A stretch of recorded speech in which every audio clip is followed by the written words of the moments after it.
Hello,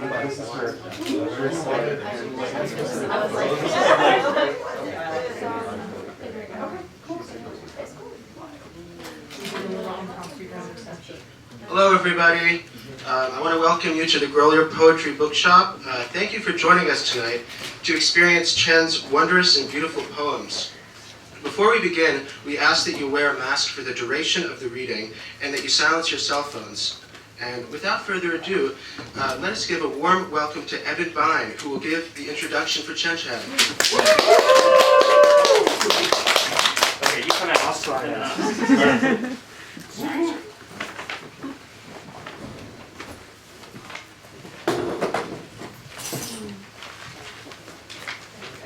Hi, everybody. Oh, I'm gonna just take the moment to do the thing. Oh, maybe I'm not. Maybe we're gonna go. Maybe we're gonna get a little. We get a little shorter here. Hi, everyone. My name is Eben Bein. He or they pronouns are great. I want to tell you a little story about Chen, experience with him. So one time I went whale watching with Chen. Side note, he was wearing the most blindingly golden shoes you have ever seen. Very seaworthy, in my estimation. I am an ex-biology teacher, so I was very excited to see the world's largest mammals. And Chen, I later learned, was excited, but it didn't always show here. At the moment, he said, when I asked him about this, he said that he has two moods, empty and full. And by his demeanor, sometimes you might be convinced, but anybody who has read him knows how wildly inaccurate that is. Exhibit A is on page 69 of the book, a very auspicious number. My favorite season, horny during a snowstorm. My favorite sad while watching ducks waddle about. My favorite recent development, that ghosts prefer to be called spooky babes. Some of my favorite sunlights include those that arrive in December, like gasps, like they've walked into a surprise party. And they are the party. And it is a ghost party. Excuse me, a spooky babe party.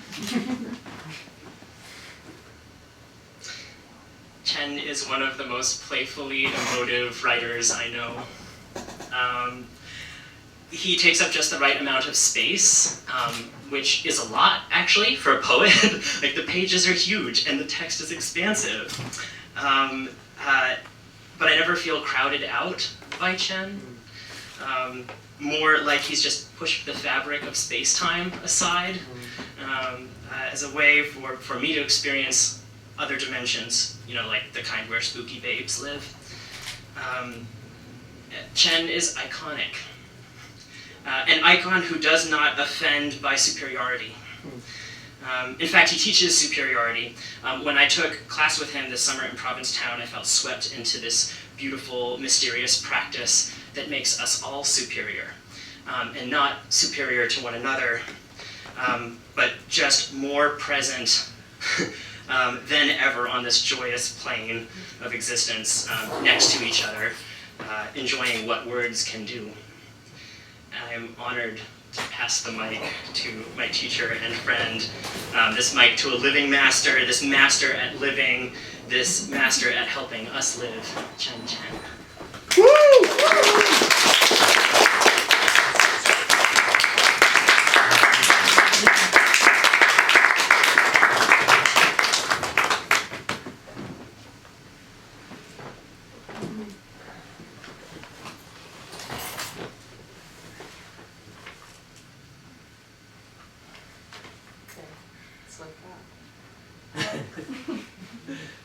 Sometimes it's like that.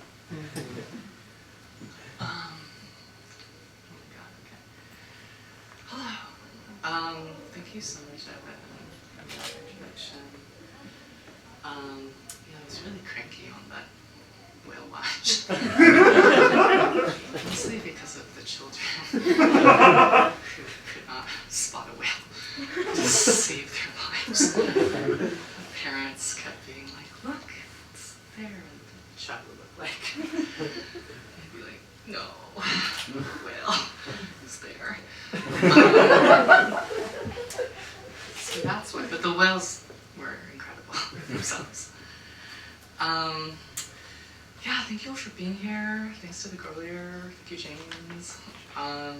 Such an amazing space. Amazing tiny space. And I'm gonna start with this poem by Vivi Francis that I can't stop thinking about. And you got to work with Vivi this summer as well, because you took 2 classes! Which is kind of wild. You're so busy doing all this homework, summer homework. So my best friend Sam introduced this poem to me, and he was introduced to it by Eric Francis, who's one of the leaders at Kundiman, this journal that we run together. Anyway, this poem is called I've Been Thinking About Love Again, by Vivi Francis. Those who live to have it, and those who live to give it. Of course, there are those for whom both are true, but never in the same measure. Those who have it to give are like cardinals in the snow, so easy and beautifully lit. Some are rabbits, hard to see except those who would prey upon them. All that softness and quaking in blood. Those who want it cannot be satisfied. Eagle-eyed and such talons, any furred thing will do. So easy to rip out a heart when it is throbbing so hard. I wander out into the winter. I know what I am. Right?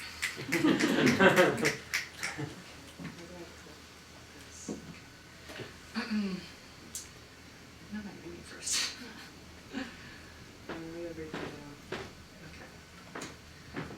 So there are a bunch of poems in this new book called The School of Something. And I was thinking a lot about learning and how true learning can often be at odds with institutions of education, but also institutions of, say, the nuclear family, institutions of the nation. So I want to start with this poem. I don't know if I've read this at a reading before. I try to do something different every time. So this is called The School of Red, R-E-D. The problem with love lives in a boy's struck face, a mother's still raised, ready hand, a son's, I think I like girls and boys, ringing in a parent's heart, a mother's pure, red, thumping yes, that knows, better than the head, with its hairy maybes, how to love, without thinking that maybe she knows little, maybe nothing, about whether her love wants this love, needs her thumping, will survive her yes, yes, you like girls.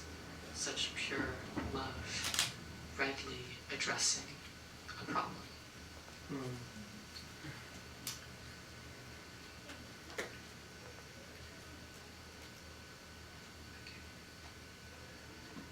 I'm like reading more out of order than I usually do, so I'm like, where is it?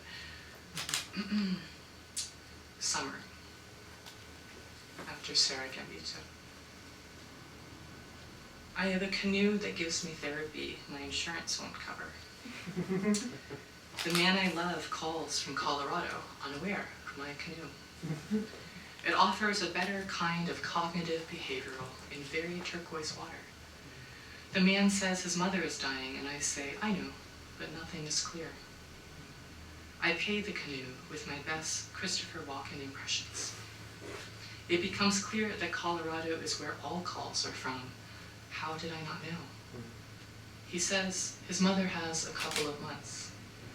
The canoe says to eat 5 cookies and then canoe off the calories. He says he saw snow in New Mexico on the way to Colorado. I see how my past is a nun who knows a lot of state birds, and my future is a pancake-shaped abyss. He says his sister is having a child. He says it's snowing, and his sister is pregnant, and his mother is dying, so they probably won't be able to go on as many rides at Disney. They say okay, and I see, but neither are true. The sky shuts its geese-filled mouth. Between the canoe and me, there is no more discourse. I wait for him to come back. I wait for Colorado to go away.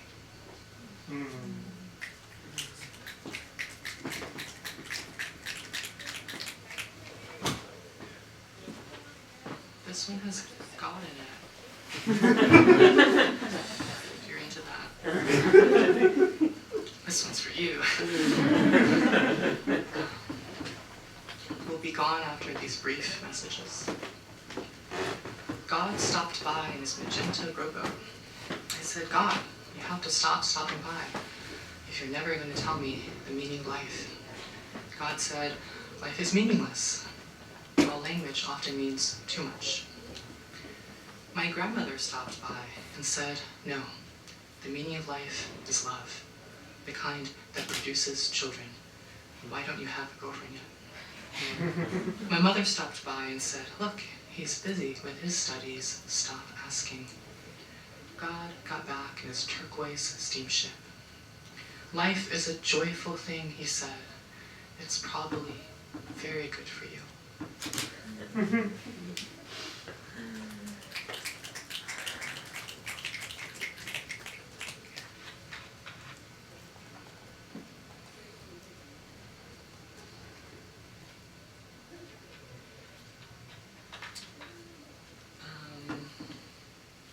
This next one is about the slow apocalypse of our times.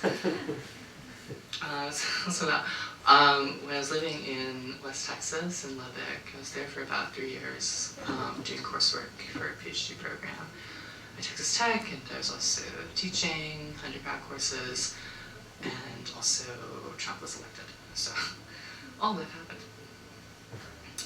The School of Mourning and Letters. Assigned to flurries of dust, assigned to the dead middle of winter in West Texas, assigned to give assignments in a building called English, I walk to campus, rubbing flecks of night from my eyes. On my phone, the morning headlines spell crisis. The morning is picture after picture of the coiffed like cotton candy doom, the chalky, delirious face of our leader, endorsed by the KKK. Assigned him, assigned this season of K's and hard C's, I look up and see the dark birds called grackle, congregating in English. I catch and caught in the winged weather above food court and student union. I listen to the grackle orchestra of unrelenting shriek. I study the blur of their long-tailed swerving, their bodies like comets, frenzied comets, yet unable, finally, to mark, to contain the wide blue Texas sky. Still, they try. Every beak and claw, every uncalm feather tries, as if the sky were the only fact left, as if the grackles had been told to memorize it, as if someone, someday, will ask them to speak it, this long, blue sentence.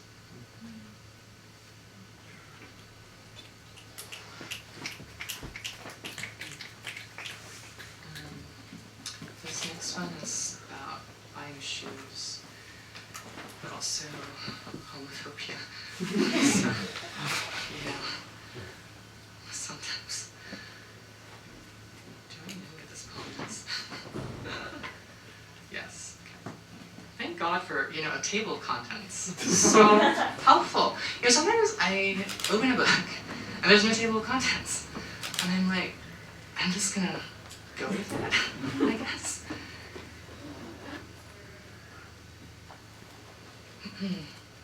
The School of Logic. I love you, your Cheez-It stained mouth. I I love you, your legs, two furry examples of eternity. I love you, your love of instruction manuals, original packaging, the step by, don't throw it out, don't want to know how it works. I love you, your logic, your try it, your reaching for my hand again in the South Plains Mall, Lubbock, your flirty eyes in this AC oasis of mostly shoe stores. I don't love my refusing to reach back. My logic of what if they spit, what if this, how I see every look, and think we're too much love, even like trying on shoes side by side. How I can try on these clearly gay sneakers, yet still leave a buffer between where I sit and you. How I've read and never thrown out these instructions, their love for telling me, under there, under, that's where your family can see you. But how I love you, you're seeing. You're grinning, hey, you're soft, come on, hold my hand, as we pass the kiosk of aggressive t-shirt peddlers, the squawking crew of college boys. Your it's all right, your I'm here, your fuck it, and quick grip, and before I knew it, your logic, more beautiful than mine. I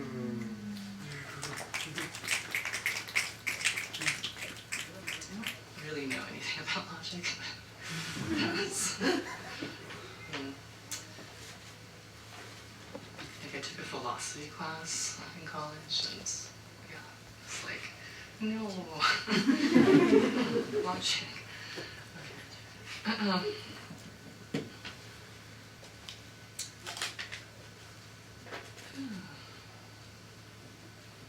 Okay, this next one. This is called Elegy While Listening to a Song I Can't Help But Start to Move to. And it's dedicated to the victims of the Pulse nightclub shooting in 2016 in Orlando. And there are references to this Korean-American singer, artist, Yeji, in one of her early music videos. Elegy while listening to a song I can't help but start to move to. 1. What breaks me is their giddy, their swaying moments before. 2. Yeji sings, this product is called depression. And I think about how I haven't been out dancing in a year, and how I say, because I'm a homebody. When my body misses the way bodies become song and light. 3. They're singing along their jokes, their swoon-worthy moves. 4. How does a body forget all danger and become song, swoon? 5. In the music video, Yeji critiques makeup tutorials by performing one. The makeup products are ego, embarrassing moments, capital D, depression. 6. How does a queer body? 7. I'm in my 7th grade bedroom again, quietly putting my hands on the warm hips of a tall column of air. I've sculpted the air into a boy, Jake B, who sits across in history. I feel finally inside my own face. I'm giddy, then afraid. 8. They're clumsy but don't care, their beauty, the beauty of the night lit up by a lyric, a kiss, some impossibly impeccable hair. Forgetting all danger because the lungs need to, the legs. 9. In the music video, Yeji dances to the rhythm of her own satirical ritual, finding joy, or something like it. 10. They're finding each other. 11. What breaks? 12. How sings a body? 13.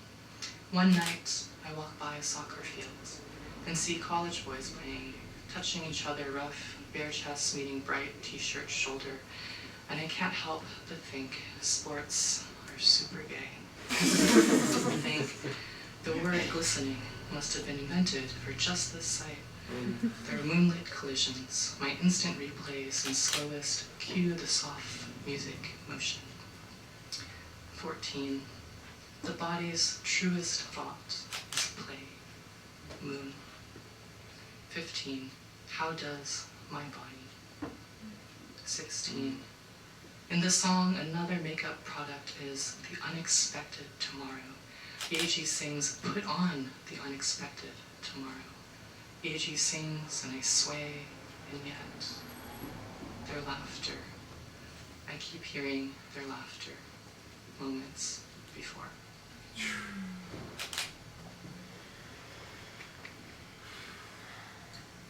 I'm gonna read this short poem by Gregory Orr that came across recently, and it just is so true. I don't know if it really has a title. How lucky we are. How lucky we are that you can't sell a poem, that it has no value. Might as well give it away. That poem you love, that saved your life, wasn't it given to you?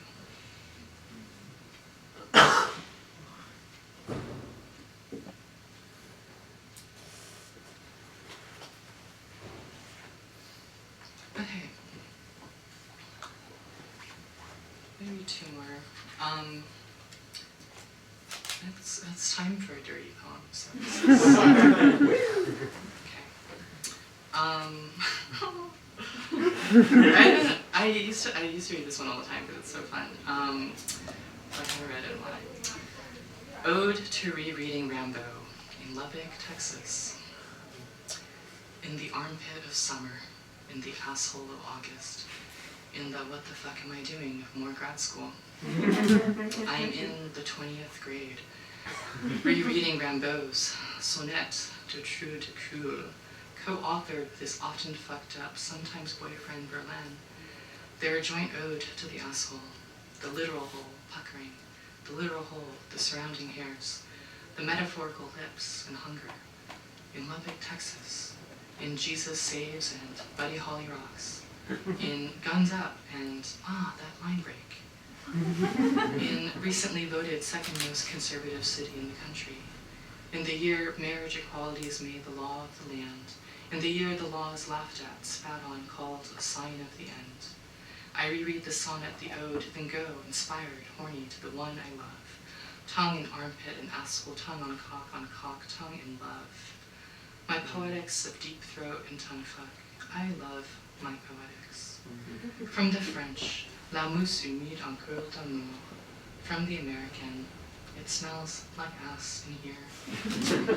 From between my love's cheeks, I sing my song of merde, that's good. Thank goodness for alternatives to penis and anus.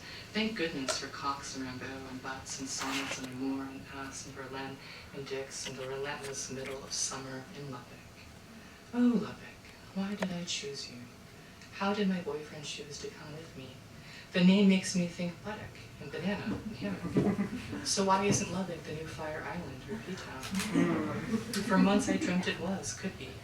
I was teenage me again, dreaming of making out and moving in with Jake Gyllenhaal, dreaming of the day I could bring a boyfriend to Jake home. At times I thought of only, and tried to see myself picking out nightstands with Maggie Gyllenhaal. Now I see even a little gay sex in French poetry would make some folks better citizens. Now there's my Jeff, who fixes the computer, fixes us dinner, fucks my face, mon âme.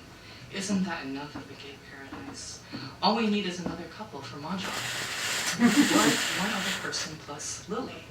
What one online Mahjong guide calls the imaginary missing player. What an absurd concept. A beautiful name. Lily, come over. Lily, let's watch your favorite movie. Do you prefer comedy, drama, action, or movies with Jake Gyllenhaal in them? Do you like spicy foods? My boyfriend does not, but I love him anyway. Lily, whom do you love? And is it possible to hold hands with your love on the brightest street in the bustle and heat of your town? Lily, after another round of Mahjong, let's imagine a Lubbock we'd want to live in. Let's ask our favorite imaginary missing players to help. Ask Rimbaud to come, and maybe not date a gun-toting French symbolist this time. Ask Verlaine to come, to put down his absinthe, his pistol. Let's say, come back, come to Lubbock, come a big creamy load on all the bullshit.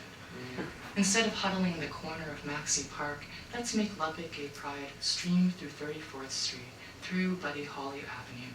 Let's bring back the best slang term for homosexual, cock-piped cosmonaut. Let's shout.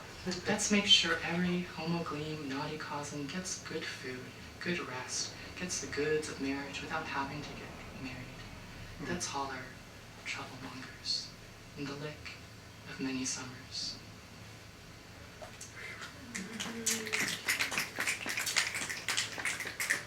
So I'll close with this poem. It's called The School of You, Y-O-U. Thought about creating a poem that's like E-W-E.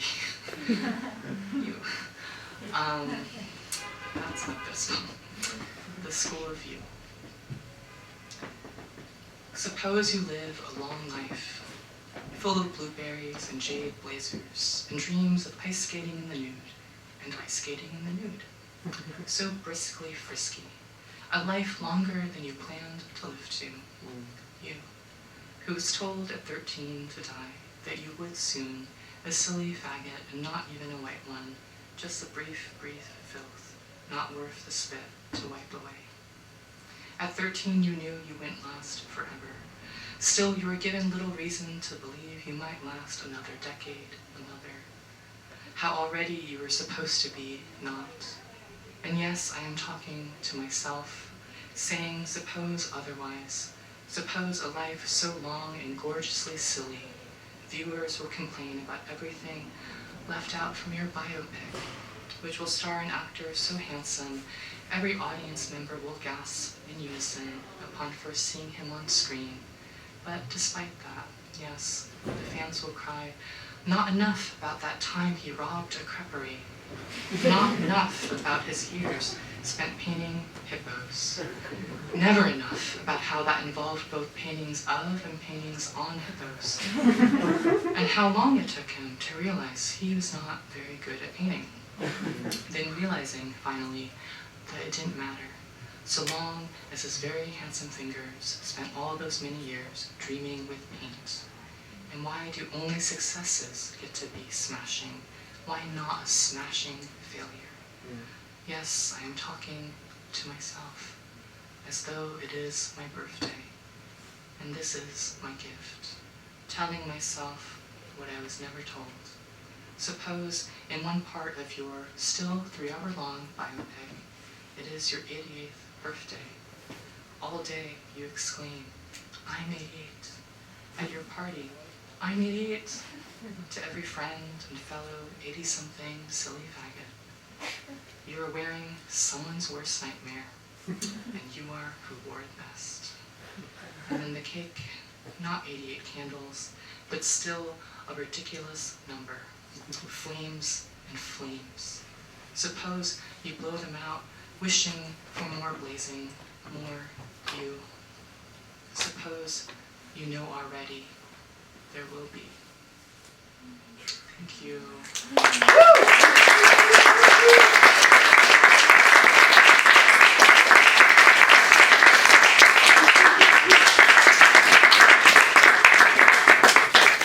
Thank you for the beautiful reading, Chen. We have time for a few questions if anyone would like to ask Chen any questions.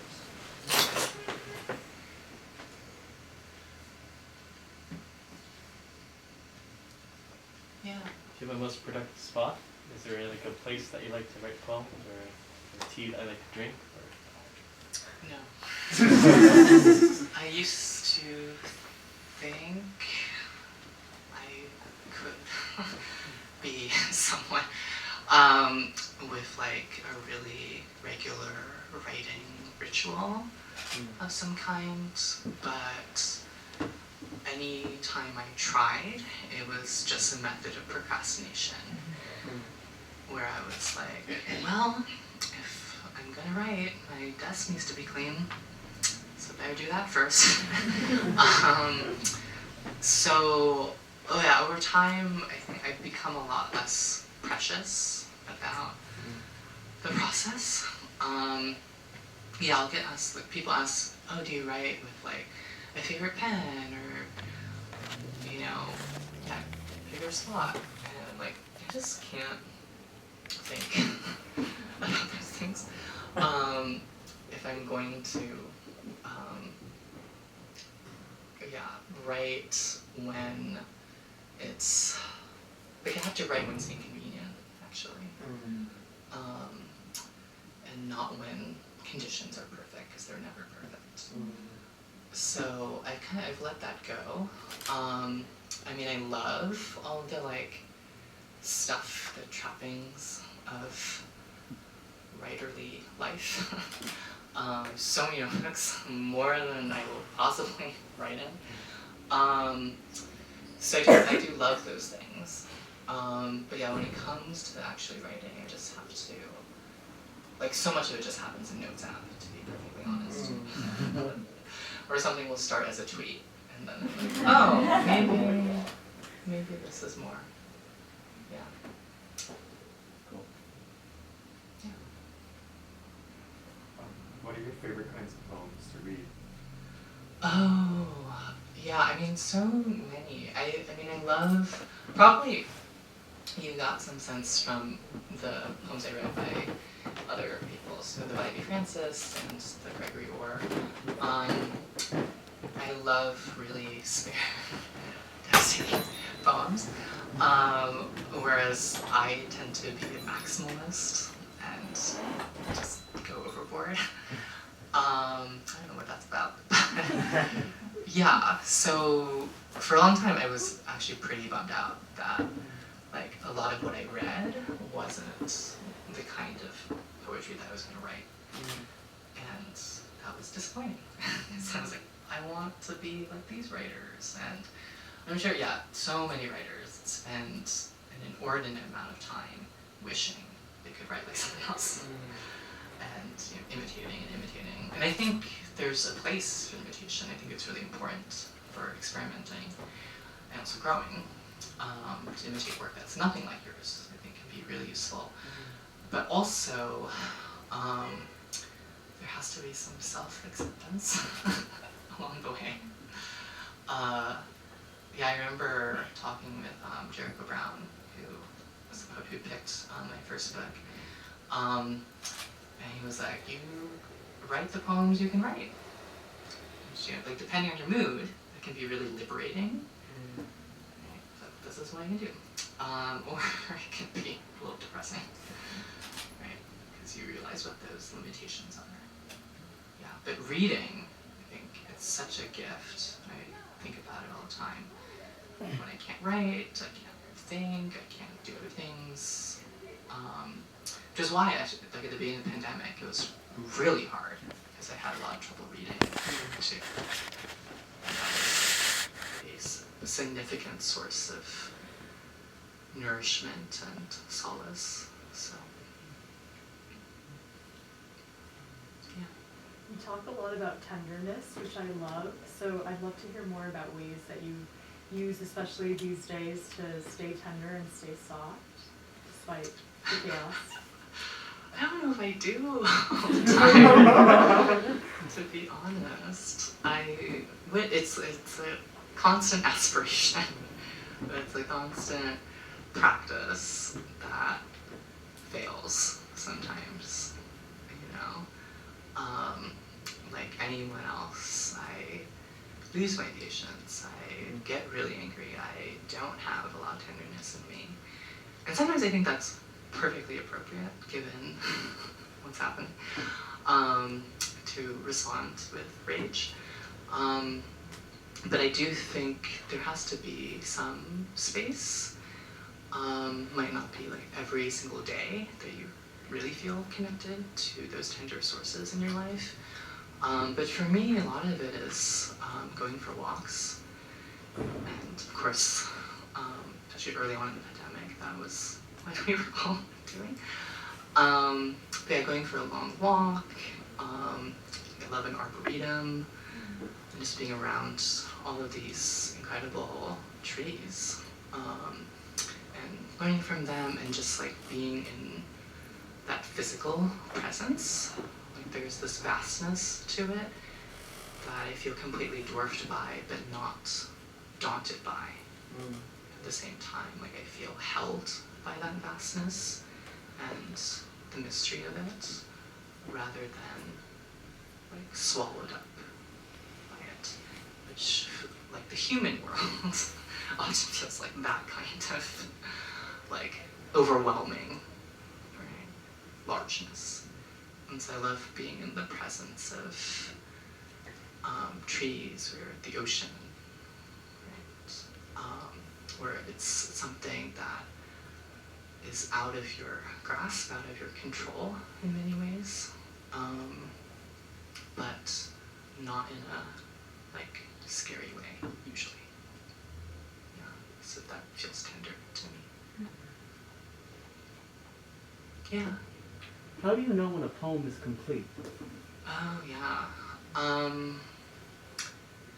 I mean, my jokey answer is when I can read it in front of people I don't know and don't want to lie down on the floor.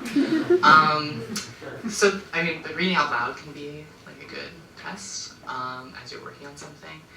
The less jokey answer is, and the more difficult thing to accomplish, I think, kind of goes beyond craft, although ultimately it is a matter of craft too, which is the emotional depth of the work.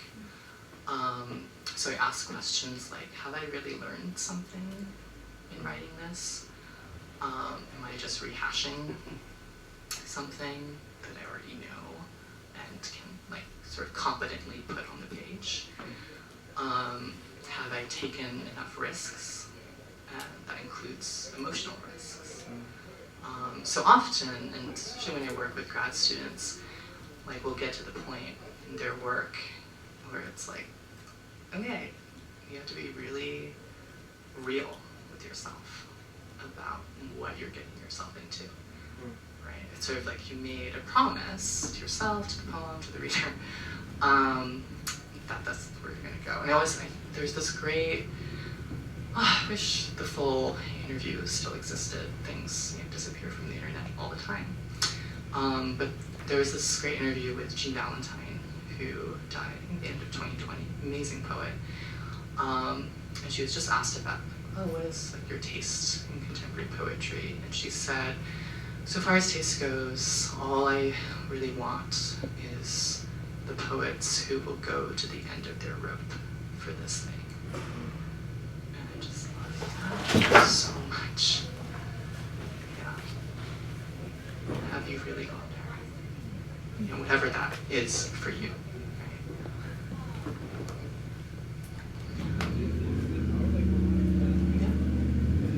I appreciate your work for so many reasons, and one of the things it's taught me, or that I appreciate so much, is how you embrace that the playful side and the sexual side and the frivolous side, and in your work you incorporate that so beautifully, without that like shame or embarrassment or self-consciousness that often can hold us back from expressing those things. So at the same vein, of course, you can't control other perceptions of expressing those type of emotions and thoughts, like the reactions people have to it, which aren't always positive, or can sometimes they diminish the importance of that topic because they view it as frivolous when it's really not. It's part of the joy of your work. And so I'm wondering how you renew your commitment to being like playful and joyful and encapsulating that wholeness and remaining tender also in so many ways, given that. Thank you.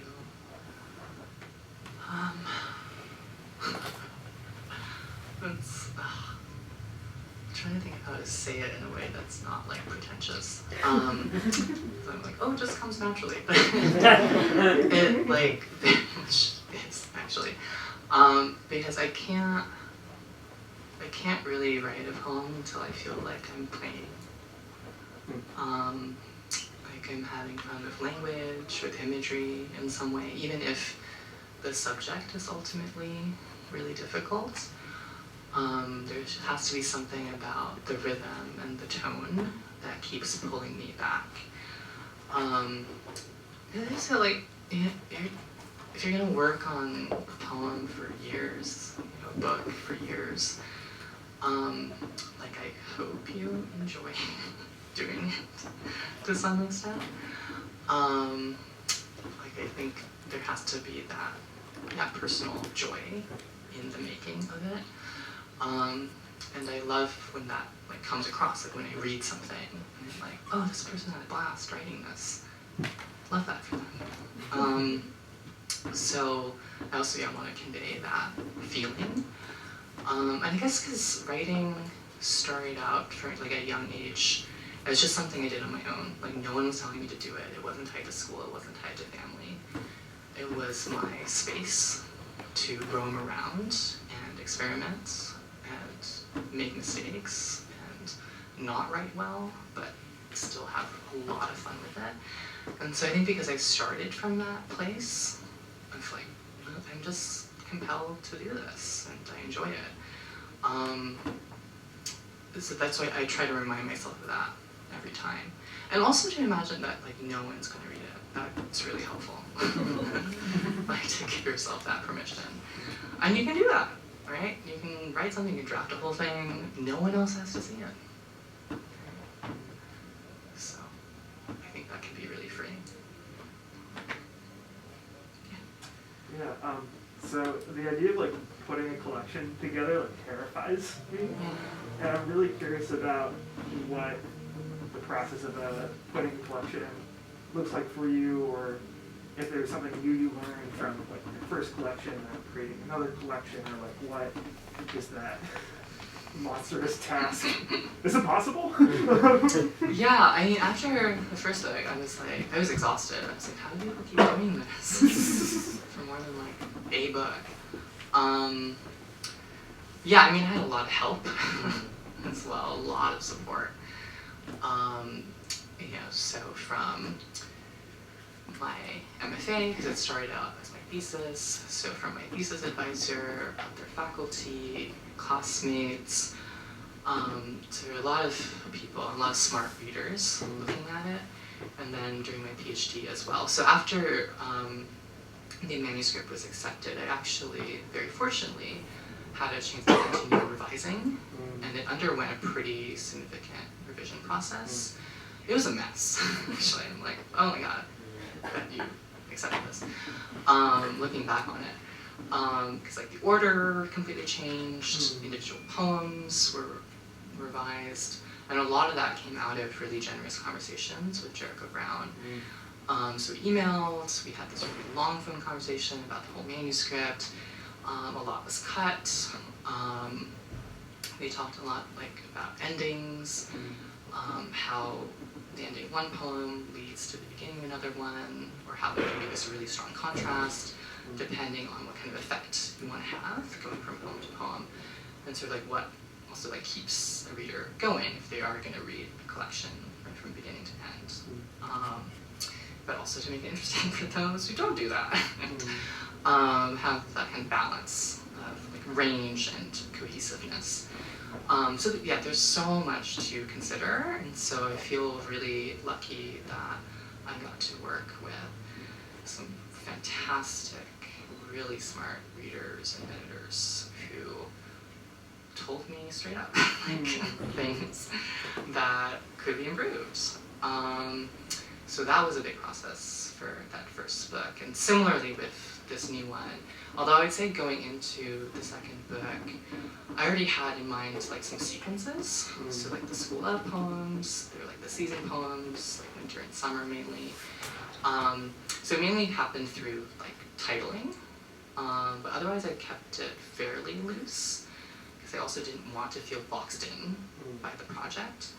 So I just let myself keep writing. I wasn't like, oh, like I need to write this many, this series. I just kept going when I felt like it, and then looked at what I had.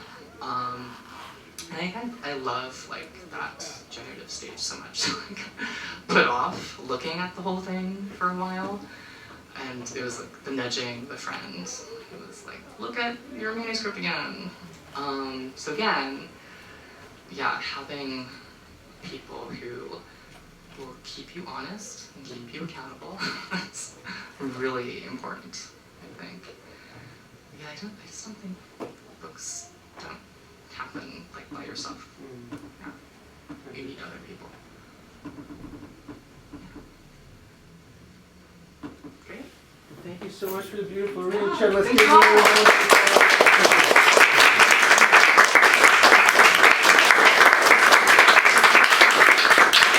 Thank you all for attending. We have some books for sale. Chen will be signing books, and if you are all available this Sunday, Chen will be reading for our 95th anniversary festival, which is taking place from 11 a.m. to 6 p.m. I think you're reading at 2, Chen. Is that right?